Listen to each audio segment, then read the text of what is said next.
Ito si General Bantag ay isang Duterte appointee. Hinahabol na naman ito sa gobyerno dahil isang Duterte katulad kay Harry Roque. May isang pasabog siya tungkol kay Boyeng Remulla at kayo na lang ang huhusga. Sa mga eksklusibong litratong nakuha ng News 5, makikita ang drug suspect na si Juanito Jose Diaz Remulla III. Panganay na anak siya ni Justice Secretary Boyeng Remulla at pamangkin ni Cavite Governor John Vic Remulla. Inaresto si Juanito III matapos siyang mahulihan ng parcel na may halos 1 kilong high-grade marijuana. Nagkakahalaga ito ng 1.3 million pesos. Base sa investigasyon, ang suspect ang tumanggap ng parcel na galing sa isang Benjamin Huffman sa San Diego, California sa Amerika. Nangako siyang hindi siya makikialam sa kaso laban sa kanyang panganay na lalaking anak. Dapat daw harapin ng kahit sino ang kabayaran ng kanyang mga aksyon. Hahayaan daw ni Remulla na gumulong ang hustisya.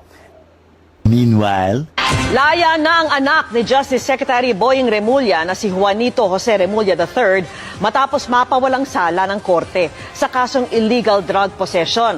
Sabi ng korte, batay sa mga testimonya, malinaw umanong walang intent to possess at hindi alam ni Remulla na illegal na droga pala ang laman ng tinanggap niyang padala. Kung aling ka is OJ, mag-step down kaya ng challenge ko, wala ka na credibility, wala ka ng moral ascendancy sa pwesto mo. Bakit? Dahil sa anak mo. Nasaan na? I-press con mo rin. Baka mayroon ding mastermind sa anak mo. At sabi ng taong bayan, baka ikaw daw yung mastermind nagpag-i-import ng marijuana. Dahil alam ng mga kababayan namin, nung lumayas ka dito, ano ang ginagawa mo? Di ba gumagamit ka ng marijuana? SOJ, Boyeng Remulla.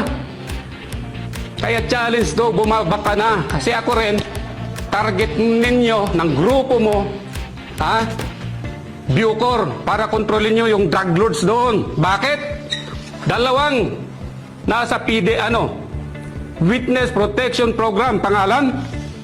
Si PDL, Igelberto Durano, saka si PDL Nonilo Arile, pinapaayos mo para i-release.